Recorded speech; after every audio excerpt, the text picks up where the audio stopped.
అందరికీ నమస్కారం. Welcome to my channel. This is doctor RP Sudha. మనం ఇప్పుడు మాట్లాడబోయేది జూన్ నెల రాశి ఫలితాలు, జూన్ నెల ప్రెడిక్షన్స్ అన్నమాట. ద్వాదశ రాశుల వారికి ఎలా ఉందో చూద్దాము. దానికన్నా ముందు మనం ఎప్పుడు మాట్లాడేది గోచారం మాట్లాడుకుంటాము. సో గోచార రీత్యా ఎక్కడెక్కడ ఏ హౌసెస్లో, ఏ భావంలో, ఏ రాశుల్లో ప్లానెట్స్ ఉన్నాయో చూద్దాము. ఫస్ట్ మనం మాట్లాడుకోబోయేది శని ఏమో ప్రస్తుతం మనకు తెలుసు మీనంలో ఉన్నారు. ఏళ్ళనాటి శని అనేది మనకి మేషరాశి వాళ్ళకి మొదలైంది.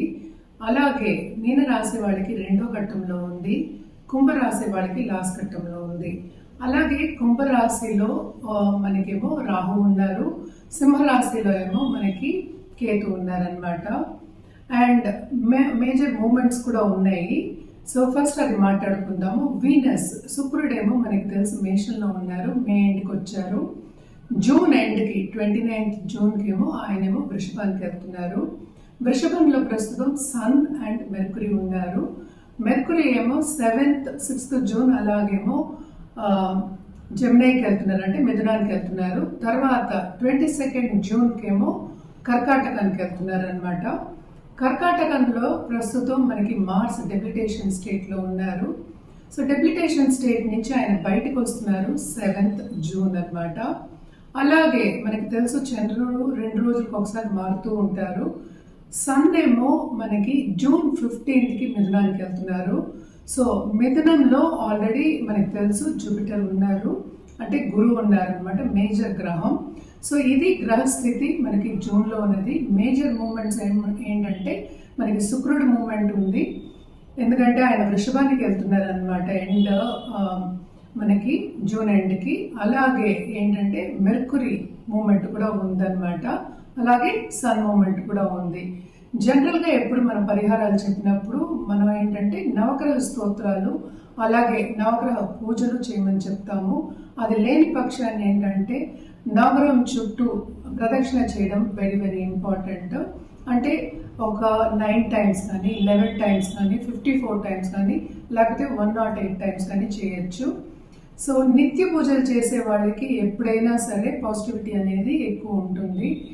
ఎప్పుడులాగే ఏంటంటే అన్ని నెలలు మనం మాట్లాడుకున్నట్టే కొన్ని రాసుల వారికి చాలా బాగుంటుంది, కొన్ని రాసుల వారికి అంత బాగుండదు. ఏదైనా మిశ్రమమే. లైఫ్ అనేది ఏంటంటే ఎక్కువ తక్కువలు అనేది మనం చూస్తూనే ఉంటాం అన్నమాట. సో ఇప్పుడు ద్వాదశ రాసుల వాడికి ఎలా ఉందో చూద్దాం. ఇప్పుడు మనం మాట్లాడుకోబోయేది తులారాశి వాళ్ళ గురించి. తులారాశి వాళ్ళకి అప్స్ అండ్ డౌన్స్ అనేది చాలా ఎక్కువ ఉంది జూన్ మాసం. దేంట్లో అప్స్ అండ్ డౌన్స్ ఉందో చూద్దాము. ప్రస్తుతం అయితే ఈ రాశికి అధిపతి ఏమో 7th హౌస్లో ఉన్నారు. సో పార్ట్నర్షిప్ బిజినెస్ కానీ బిజినెస్ ఆపర్చునిటీస్ కానీ ప్lenty వస్తాయి.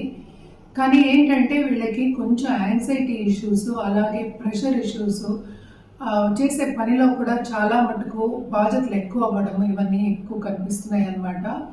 ఎందుకంటే ఇప్పుడు 7thలో ఉన్నాడు వీనస్, మళ్ళీ ఏమో towards end of this month 8th వెళ్తున్నాడు అనమాట. అలాగే మనం చూసాము అంటే మార్స్ కూడా ఏంటంటే డెబిలిటేషన్ నుంచి మనకి 2nd లార్డ్ ఏమో డెబిలిటేషన్లో ఉన్నారు. సో కొంతవరకు ఫైనాన్షియల్ ఇష్యూస్ చాలా కనిపిస్తున్నాయి అన్నమాట starting of this month. So ups and downs అనేవి చాలా ఎక్కువ ఉన్నాయని ఇందాక నుంచి అందుకనే చెప్తున్నాను. So towards the 2nd half of this month Mars కూడా దిగుతారనమాట. దిగగానే అట్లీస్ట్ కర్కాటకం నుంచి మనకి సింహానికి దిగగానే కొంతవరకు వీళ్ళకి చాలా బాగుంటుంది.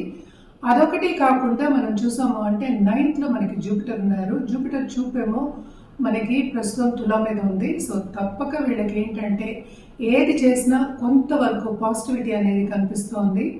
హెల్త్ ఇష్యూస్ చూస్తే కూడాను కొంతవరకు అప్స్ అండ్ డౌన్స్ అనేవి చాలా ఎక్కువ కనిపిస్తున్నాయి.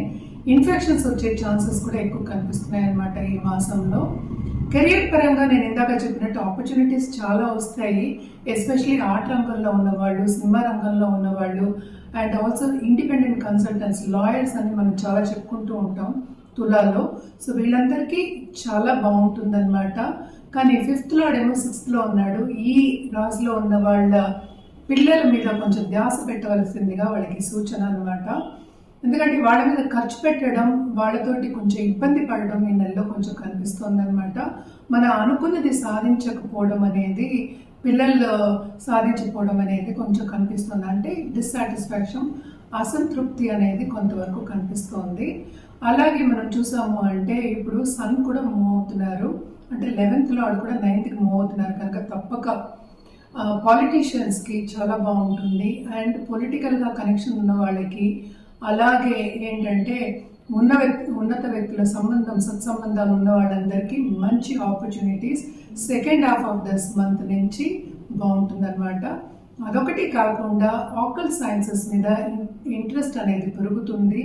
అలాగే స్పిరిచువాలిటీ మీద కూడా కొంచెం ఇంట్రెస్ట్ పెరిగి చాలా మటుకు ఆ సబ్జెక్ట్స్ మీద మక్కువ చూపించి చదువుకోవడం అనేది స్టెప్పింగ్ స్టోన్ కింద ఈ మంత్ తీసుకోవచ్చు. సో జనరల్గా చూసాము అంటే అన్ని అప్స్ అండ్ డౌన్స్ ఎక్కువ కనిపిస్తున్నాయి. జూపిటర్ చూపు బెనిఫిట్ చూపు ఉన్నప్పటికీను కొంతవరకు అప్స్ అండ్ డౌన్స్ అనేవి ఎక్కువ కనిపిస్తున్నాయి అన్నమాట.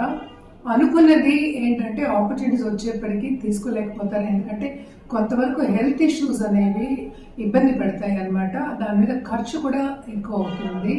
సో తప్పక కొంచెం జాగ్రత్తగా చూసుకోవడం అనేది మంచిది. అలాగే మెర్కురీ మనకి తెలుసు 9th లార్డ్ అయ్యాడు. 9th లార్డ్ ఏమో 10th వెళ్ళినప్పుడు చాలా ఆనందంగా ఉంటుంది. అది టువర్డ్స్ ఆఫ్టర్ 3rd వీక్ అంటే 4th week off this month జరుగుతోంది. సో తప్పక హ్యాపీనెస్ అనేది బాగుంటుంది. అలాగే లవ్ లైఫ్ కూడా బాగుంటుంది ఆ టైం నుంచి. అండ్ ఆల్సో మనకి ఇప్పుడు లవ్ రిలేషన్షిప్లో ఉన్న వాళ్ళకి కూడా మంచి అగ్రిమెంట్, అంటే ఏంటంటే ఇద్దరికి సన్నిహితంగా ఉండడం అనేది కనిపిస్తోంది అనమాట. అండ్ ఆల్సో మనం చూసాము అంటే ఇప్పుడు 11th కేతు ఏమో సంచారం జరుగుతోంది, 4th ఏమో మనకి రాహు సంచారం జరుగుతుంది. సో తప్పక వీళ్ళు పై చదువులకి బయటకు వెళ్ళాలి అన్న వాళ్ళకి ఈ జూన్ మంత్ అనేది చాలా బాగుంటుంది. ఎందుకంటే వాళ్ళు అప్లై చేయడం అండ్ ఆల్సో వాళ్ళకి కావాల్సిన యూనివర్సిటీస్ దొరకడం అనేది జరుగుతుందన్నమాట. మనం పరిహారాల విషయానికి వస్తే కనుక తప్పక వీళ్ళు ఫస్ట్ ఏంటంటే లక్ష్మీ గణపతి హోమాలు, గణపతి గరిక పెట్టడం కూడా చాలా మంచిది. ఆబ్స్టకల్స్ అనేవి మనకి తెలుసు, అడ్డంగాలు వస్తూనే ఉంటాయి, అది అధిగమించాలి. అది అధిగమించడానికే మన పరిహారాలు అనేవి చెప్తాము. సో లక్ష్మీ గణపతి హోమాలు కానీ లేకపోతే పూజలు కానీ చేయడం అనేది వెరీ ఇంపార్టెంట్. అండ్ ఫ్రైడే తప్పక వీళ్ళు లక్ష్మీదేవిని ఏ దేవి టెంపుల్కైనా వెళ్ళొచ్చు, సందర్శించుకోవచ్చు. ఒక గోవుకి తప్పక ఆహారం ఆ రోజు పెట్టండి, పూజించండి, చాలా మంచిది. అది చేయని పక్షాన్ని ఒక నిండు ముత్తైదుని ఇంటికి పిలిచి వాయనం ఇవ్వడం కానీ భోజనం పెట్టడం కానీ చేయండి, చాలా బాగుంటుంది. అన్ని రంగాల్లోనూ ఏంటంటే అప్స్ అండ్ డౌన్స్ ఎక్కువ కనిపిస్తున్నాయి, అంటే బ్యాలెన్స్ అయిపోయింది అనమాట. సో ఈ నెలంతా వీళ్ళు కొంచెం కష్టపడే ఒక యోగం అని చెప్పచ్చు, ఎస్పెషల్లీ తులారాశి వాళ్ళు. మనం ఇప్పుడు మాట్లాడుకోబోయేది వృశ్చిక రాశి వాళ్ళ గురించి. వృశ్చిక రాశి వాళ్ళకి జూన్ నెల ఎలా ఉందో చూద్దాము. వృశ్చిక రాశి వాళ్ళకి మనకి తెలుసు అధిపతి ఏమో కుజుడయ్యాడు. కుజుడేమో నీచ స్థితిలో ఉన్నారు, కర్కాటక రాశిలో ఉన్నారు, కానీ 9వ ఇంట్లో ఉన్నారు. ఆయన 10వ ఇంటికేమో మూవ్ అయ్యేదేమో జూన్ 7th. సో దాని తర్వాత కొంతవరకు బాగుంటుంది, కానీ నీచ స్థితిలో ఉన్నప్పటికీను 9th పొజిషన్ కొంచెం బెటర్ పొజిషన్, ఎందుకంటే ఇప్పుడు కేతుతో కలయిక అవ్వబోతోంది. సో ఆ కలయిక అనేది అంత మంచిది కాదు. సో ఫైనాన్షియల్ స్ట్రెయిన్ ఉంటుంది. అండ్ ఆల్సో వాళ్ళు చేసే పనిలో కూడా చాలా మటుకు అడ్డంగాలు వచ్చే ఛాన్సెస్ ఉన్నాయి.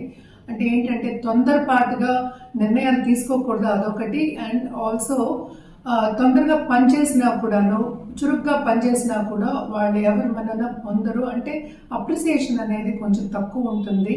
టైంకి వీళ్ళు అన్ని సబ్మిట్ చేసినా కూడా, సపోజ్ టీమ్ లీడర్ అవ్వచ్చు, లేకపోతే పెద్ద పెద్ద ఎమ్మెల్సీలు పనిచేసే వాళ్ళు అవ్వచ్చు, టైంకి పనిచేసినా కూడా వాళ్ళకి కొంతవరకు ఏంటంటే నెగటివిటీ అనేది ఉంటుంది, అంటే సపోర్ట్ సిస్టమ్ అనేది కొంచెం తక్కువ ఉంది. కానీ బిజినెస్ పీపుల్ కొంతవరకు ఫైనాన్షియల్ గెయిన్స్ అనేవి చూపిస్తున్నాయి, ఎందుకంటే మనకి బుధ ఆదిత్య యోగం ఏమో వీళ్ళకి ఉంది, అంటే 7th ఏర్పడుతోంది అనమాట. So first half of this month కొంతవరకు బిజినెస్ పీపుల్కి బాగుంది అనేది సూచన. కానీ లోన్స్ తీసుకోవచ్చిన పరిస్థితి వస్తుంది, ఎందుకంటే మనం చూసామంటే 12th లార్డ్ ఏమో 6th పడ్డాడు, అంటే ఏంటి మనకి వీనస్ 7th లార్డ్ కూడా 6th పడి ఉన్నాడు అనమాట. సో తప్పక లోన్స్ తీసుకునే ఛాన్సెస్ ఎక్కువ కనిపిస్తున్నాయి. బిజినెస్ పరంగా రోజువారీగా తీసుకునే ఛాన్సెస్ ఎక్కువ కనిపిస్తున్నాయి. ఇంకోటి మనం చూసాము అంటే 4వ ఇంట్లో రాహు ఉన్నాడు, 5వ ఇంట్లో శని ఉన్నాడు. సో తప్పక వీళ్ళకి లక్ అనేది కొంతవరకు అంత ఫేవరబుల్గా లేదు, ఎందుకంటే మనకి 5th లార్డ్ ఏమో మళ్ళీ 8th పడ్డాడు. సో ఎక్కడైనా చూస్తే కొంచెం నెగటివ్ ఆస్పెక్ట్స్ ఎక్కువ కనిపిస్తున్నాయి కనుక వీళ్ళకి అంత మంచి మంత్ కాదు. అంటే బ్యాలెన్స్ అవుతోంది, ఖర్చులు కూడా ఎక్కువ అవుతాయి, నెగటివిటీ కొంచెం ఎక్కువ ఉంది. అంటే ఏంటంటే శ్రమ చాలా అధికం ఉంది, శ్రమ పడినందుకు తగిన ఫలితం అనేది కనిపించట్లేదు అని ఈ మంత్ వీళ్ళకి వృశ్చిక రాశి వాళ్ళకి చెప్పవలసి వస్తుంది. అండ్ ఆల్సో వీనస్ ఏమో 12th హౌస్ని చూస్తున్నారు, అంటే ఏంటి శుక్రుడు ఓన్ హౌస్ని. సో ఖర్చులు అనేది విపరీతంగా ఉంటుంది, ఎస్పెషలీ కుటుంబ పరంగా ఖర్చులు పెట్టడం విపరీతంగా ఉంటుంది. ఎస్పెషలీ ఏంటంటే హెల్త్ విషయం మీద ఖర్చు పెట్టడం కానీ, especially second half of this month health పరంగా ఖర్చు పెట్టడం అనేది చాలా ఎక్కువ ఉంటుంది. పిల్లల పరంగా ఖర్చులు అనేవి చాలా ఎక్కువ అనిపిస్తున్నాయి అన్నమాట. బట్ పై చదువులకి స్టూడెంట్స్ వెళ్ళాలి అంటే కనుక తప్పక వాళ్ళు ఎంట్రన్స్ ఎగ్జామ్లో పాస్ అవ్వడం కానీ, వాళ్ళకి కావాల్సిన యూనివర్సిటీస్ దొరకడం కానీ తప్పక జరుగుతుంది. ప్లస్ పాయింట్ ఏంటంటే దీంట్లో పిల్లల్ని సెటిల్ అయ్యే ఒక ఛాన్స్ అనేది ఉందన్నమాట. అండ్ ఆల్సో దాంపత్య జీవితంలో అంత అనుకూల పరిస్థితి అనేది కనిపించట్లేదు. కెరియర్ పరంగా గ్రోత్ అనేది second half of this month చూడొచ్చు, కొంతవరకు ప్రాబ్లమ్స్ ఉన్నప్పటికీ బాగానే ఉంటుంది. కానీ లవ్ రిలేషన్షిప్ కానీ దాంపత్య జీవితంలో కానీ అంత అనుకూల పరిస్థితి అనేది కనిపించట్లేదు అనమాట. సో కొంతవరకు ఏంటంటే జాగ్రత్తగా ఉండడం, అందరితోనూ జాగ్రత్తగా మసులుకోవడం మంచిదన్నమాట. ఈ మంత్ అంతా కొంతవరకు డిఫికల్ట్ మంత్ వృశ్చిక రాశి వాళ్ళకి అని చెప్పబడుతోంది. అలాగే ఏంటంటే 8th సంచారం, జూపిటర్ సంచారం జరుగుతోంది. అంటే ఏంటి, 2nd and 5th లార్డ్ సంచారం 8లో పడిన ప్రాపర్టీ ఇష్యూస్, అటు కొంతవరకు హెల్త్ ఇష్యూస్ వచ్చే ఛాన్సెస్ ఎక్కువ కనిపిస్తున్నాయి. కోర్ట్ కేసెస్ ఉన్న వాళ్ళకి కూడా అంత ఈజీగా ఒక సొల్యూషన్ అనేది దొరకదనమాట. మన పరిహారాల విషయానికి వస్తే కనుక తప్పక వీళ్ళు ఒక గోవుకి థర్స్డే ఆహారం పెట్టడం చాలా చాలా మంచిదన్నమాట. అండ్ ఆల్సో సుబ్రహ్మణ్య స్వామికి మంగళవారం తప్పక పాలాభిషేకం చేయించుకోవడం కానీ, లేకపోతే వెళ్ళి సందర్శించుకోవడం కానీ చాలా మంచిది. అలాగే అంటే మనకి దుర్గాదేవిని కొలవడం ఇంకా మంచిదన్నమాట. దుర్గాదేవిని ఫ్రైడే కానీ, లేకపోతే మంగళవారం కానీ ఎర్ర పువ్వులతోటి పూజ చేయడం ఇంకా మంచిదన్నమాట. ఇవన్నీ చేసుకున్నప్పటికీ కొంతవరకు ఫ్యూచర్ అనేది మనకి బ్రైట్గా ఉంటుంది, లేకపోతే పాజిటివ్గా ఉంటుంది అని చెప్పబడుతుంది. పరిహారాలు మెయిన్గా ఇచ్చేది ఎందుకంటే ప్రెషర్ తగ్గడానికి, అంటే ఏంటంటే కొంతవరకు నెగటివిటీ తగ్గడానికి మనం ఇస్తూ ఉంటాం. తప్పక చేయండి, బాగుంటుంది.